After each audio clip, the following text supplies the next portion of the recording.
Hello and welcome to Cheshire Audio. Now, today I'm going to be talking about the Northwest Audio Show, which I went to this weekend gone. I went on Saturday morning, hoping it to be really quiet.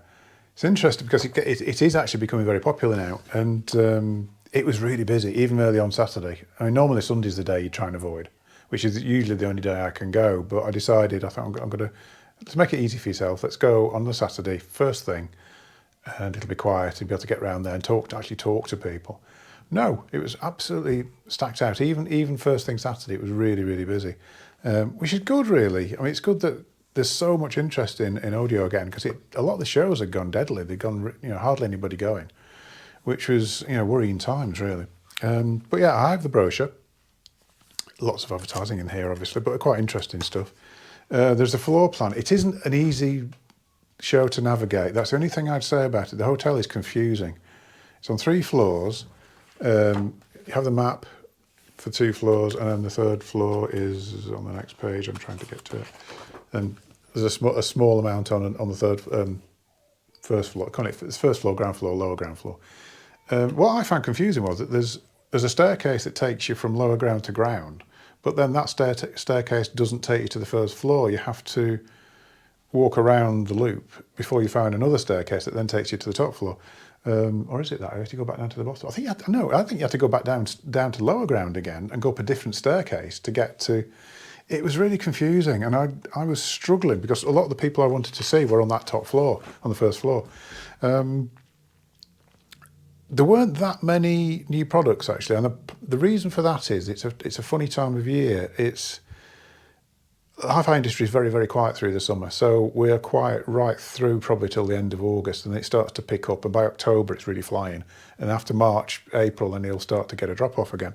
So manufacturers generally want to launch things sort of around September, if there's anything interesting going on. So there was very little. I did see a prototype exposure CD player, the full width one, and that was in the Ophidian room, actually, because Ophidian, the chap who goes out on the road for Ophidian also does exposure and also does, funnily enough, he also does Graham speakers, and he does, I can't remember now, Hannah as well. So he's sort of within that envelope of things.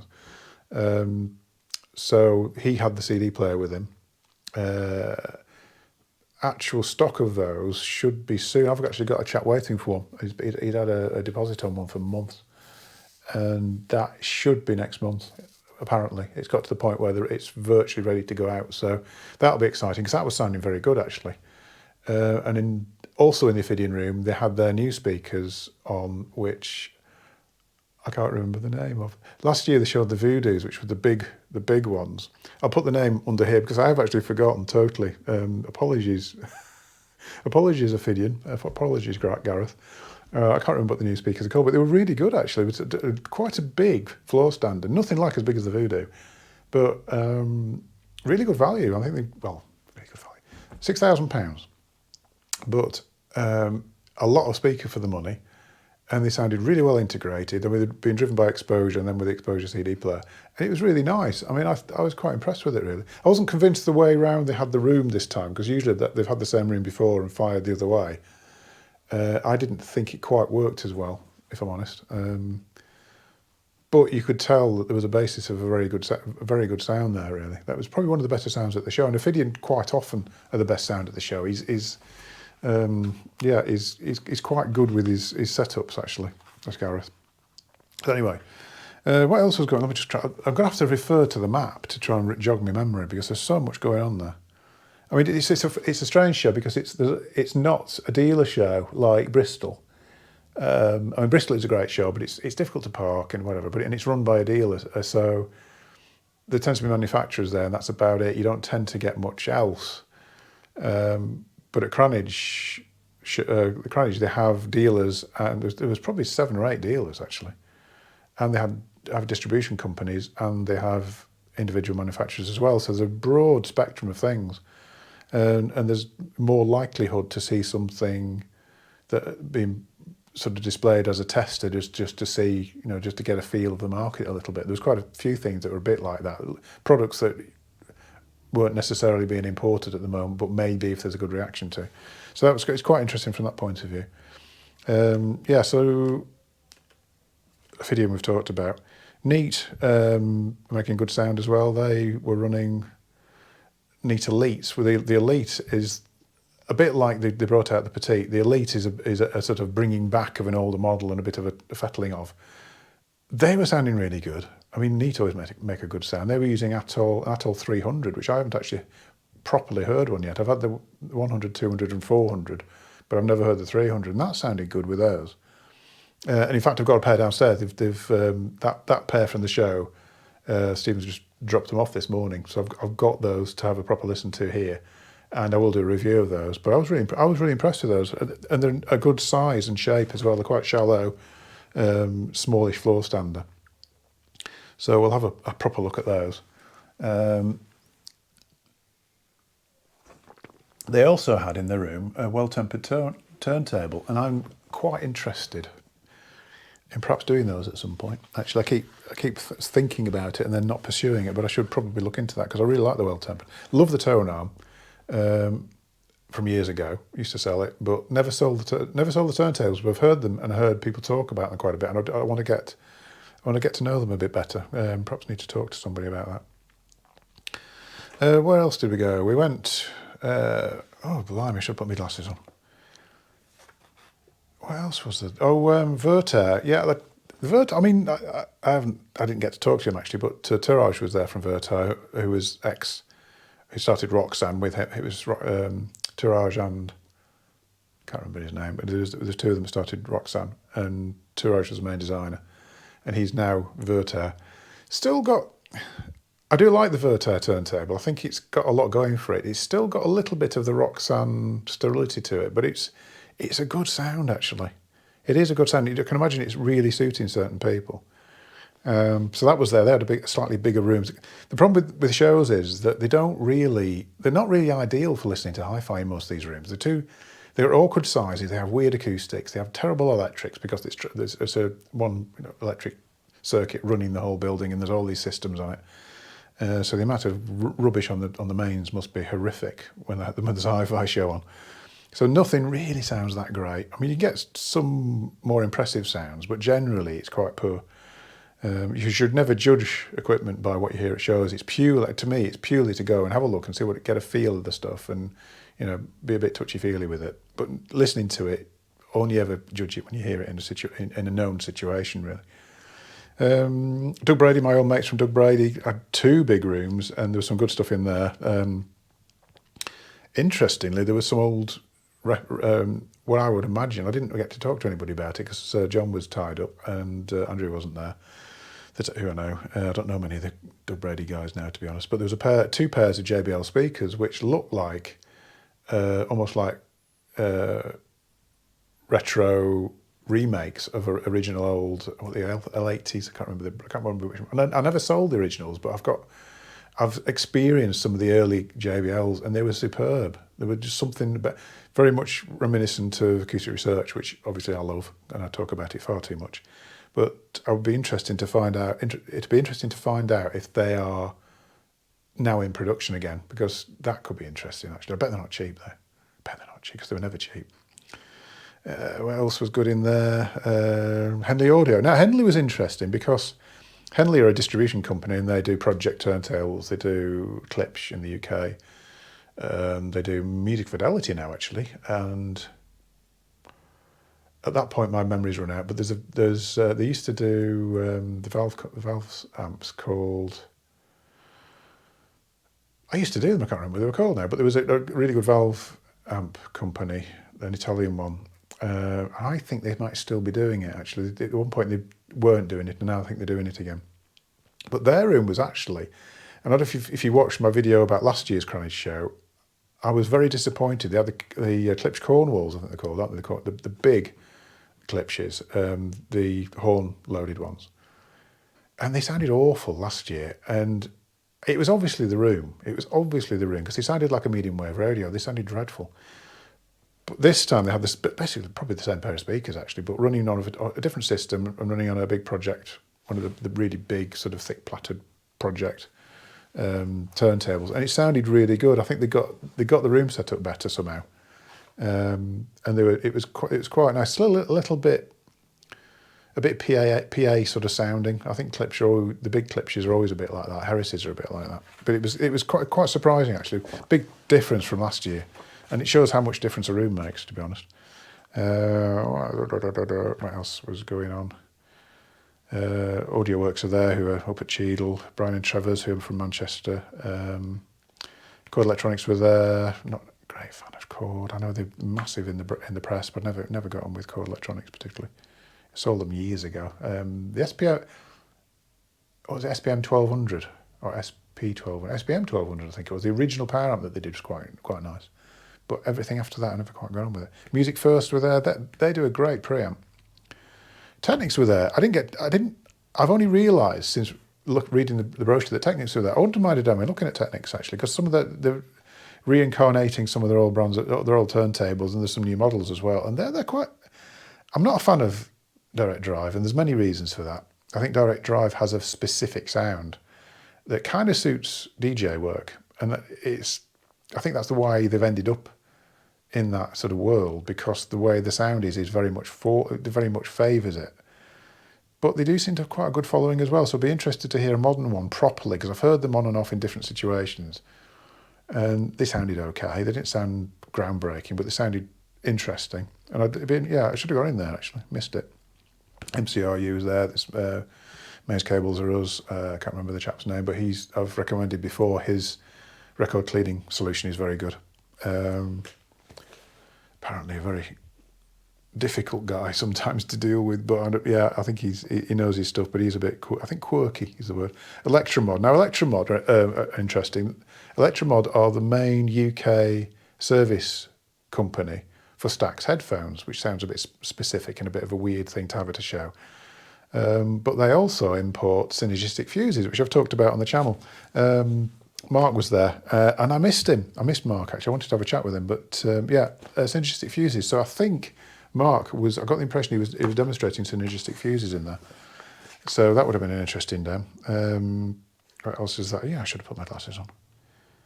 Emotion, don't know anything about them. Don't know anything about them. Funk Firm were there, and I missed Arthur Kupasarian was there, and I missed him. Mark was there, who works with him, but yeah, I missed Arthur, unfortunately. Funk Firm was a few turntables on show there. There is talk of bringing back Pink Triangle, because obviously Arthur was originally Pink Triangle turntables. He's the main designer. What else was on that level? Can't even read that. Oh yeah, neat. And Cyrus were there. I didn't actually go in the Cyrus room. I've never been, apart from the very original incarnations, never been a fan of Cyrus particularly. I think it's got a very constricted sort of sound somehow. It's good, but sort of limited somehow. It's sort of, you always feel as though there should be more somehow. Well, shouldn't dismiss things like personal preference. And the floor below were Kef, and actually I've said on the channel before I don't like Kef, but they were making decent sound at the show, to be honest. I don't know which model they were. A little small stand mounty thing, not the little LC50s, which I've never liked, but there was a bigger version which sounded okay actually. Playing it a bit loud, but it sounded okay. Ineos, Melvin were there. Can't even read that. Air Audio, Pearl Acoustics. I should have gone in the Pearl Acoustics room actually as well. Auden Distribution. I can't remember what Auden do. I think I actually deal with them. I can't remember what they do. Yeah, a lot of distribution companies on the lower ground floor really. Sound design. Oh yeah, Replay were down there, which is Atoll, and they had a pair of speakers. So I'll put a picture up here. They're importing a pair of speakers called, I've forgotten. Oh, this is terrible. I'm always doing this. It's because I just press record and start talking, and my memory's awful. New pair of speakers they're importing, and I'll put a picture up in the name in a sec. But they're quite interesting. They were a small stand mount, single driver of about this sort of size, and they used the same system as Neat, of a downfiring and Neat fine audio, kudos, various others nowadays that use the down-forward port with a plate underneath it so it controls the distance to port and all that sort of thing. Apparently this company were the first to do it, and is quite disgruntled that Neat used the same system apparently. It's good-heartedly, and apparently said, you stole my idea. But they were quite good actually, they were quite good. I'd like to hear them here though, they're quite an interesting design. I think they're apparently about £1,700 I think, but quite interesting looking, quite a quirky design stand mount. And they were running that with, I think it might have been Atoll Streamer amp, I think, actually. And in spite of being a streamer, it sounded okay. I shouldn't say these things, should I really? Missing Link, I don't know much about, but I've heard about. Yeah, I think that's probably it for that level. It was Food Court was on that level. They tried to simplify things by giving each corridor a name, so almost like a street name. So there's Michael Jackson Street, Amy Winehouse Street, Rock Street. It didn't help, to be honest, David Bowie Street. It didn't really help, I just got lost. I kept seeing people who were trying to find things, and do you know where? No, I don't know where it is. And then top floor we had, a lot of the interesting stuff was on that first floor. There weren't many rooms. There's literally seven different rooms with things going on in it. Really, there's Cord Company, as in cables Cord Company, which is different. A lot of people think that Cord, Electronics Cord, and the Cord Company are the same. They're not. Original Cord Company was obviously cables, and it was the wife of one of the directors of Name Audio that was Cord.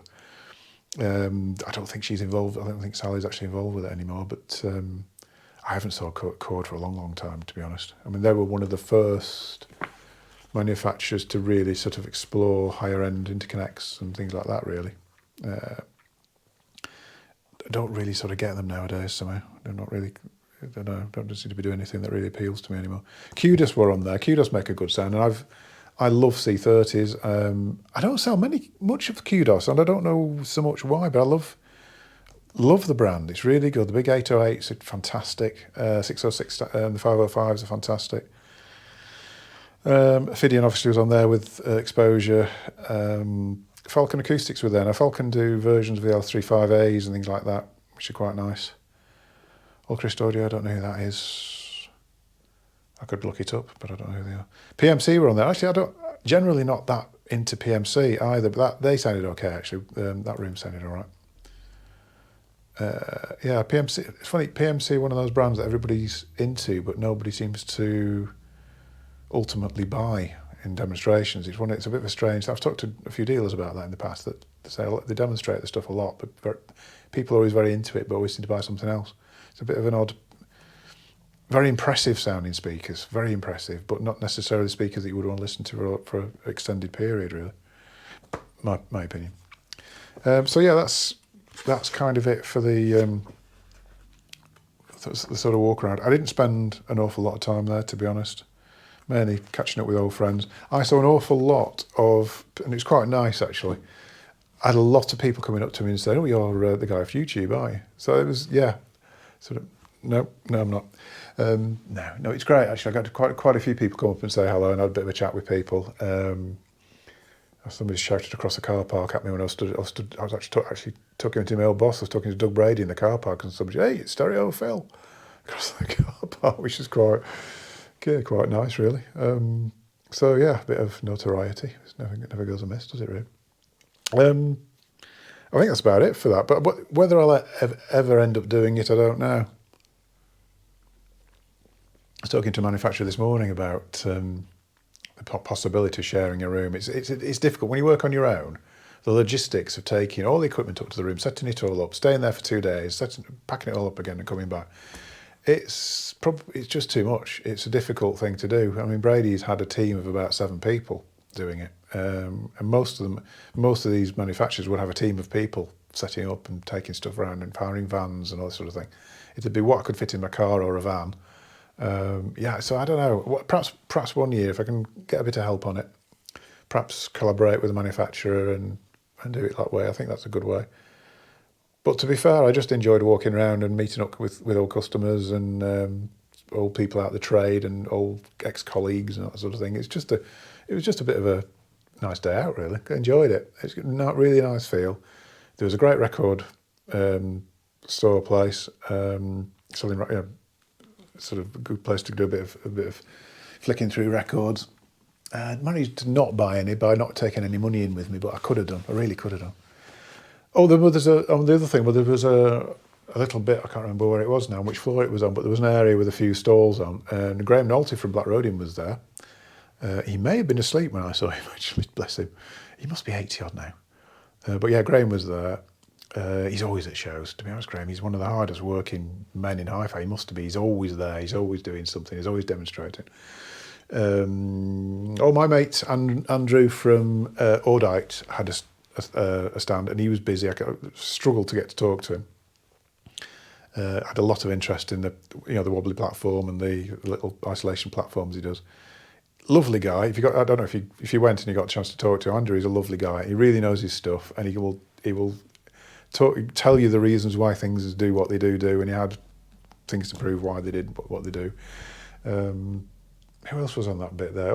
Russ Andrews was there. I don't know if Russ was there, but there was Russ Andrews' platoon of people there. There's quite a lot of people from Russ Andrews. I haven't met Russ. I haven't seen Russ for years, to be honest. Years and years and years. Before he was Russ Andrews, the company actually. Can't think who else would have been on that level. Townsend was there, but with a dealer, I think. They didn't, because usually Townsend would have a stall themselves, but since Max has gone, I think they did 1 year without Max, but I don't know. They seem to have just been there with a dealer this time. And I think that's it, really. Can't think there's much else. Very little Riga stuff there, actually. That was one thing. There was very little Riga, which has reminded me of somebody else I need to mention. Kevin from Lateral was there. There was Lateral tables I do here. There's wonderful audiophile tables, really, really good. And Kevin's bringing in a brand of speakers, which is very desperate for me to have a go at. But I had a little listen when I was there, and that was quite interesting. But Lateral were using Riga. They had a Riga Athos amplifier into these new speakers of theirs, and they're also using a CD200 Atoll CD player as well, which was quite a system, actually. It worked very well. I mean, it's such a good CD player. Kevin was going on at length about how good the Atoll was. Bless him. So, it was good sound. So, yeah, the speakers could be interesting. I don't know how easy it'll be for him in the UK with non-UK speakers, because generally it's not that easy here to introduce a new brand like that. It's very, very difficult. Good luck to them anyway. But I'll have a listen. I'll have a listen to them anyway with those and see what they're like. That's it, I think. I think I've talked about everything. I'll put some pictures up as I go of things I've seen, really. I think that's about it, really. Thanks for watching. I will be doing a review of Neat Elites. I will be doing a new tweakery video, which I've sort of got formulated in my head what I'm going to do with that one. So let's probably do the Neats first and then do the tweakery video after that. Still waiting for the very exciting retro review turntable that was going to come in, which seems to not have come in when I expected it to. Somebody promised to bring one and he hasn't done yet. So that's to come. And that's it, really. Don't forget to give a subscribe and a like, and I will see you in a future video. You can't get away from me. Thank you. See you soon.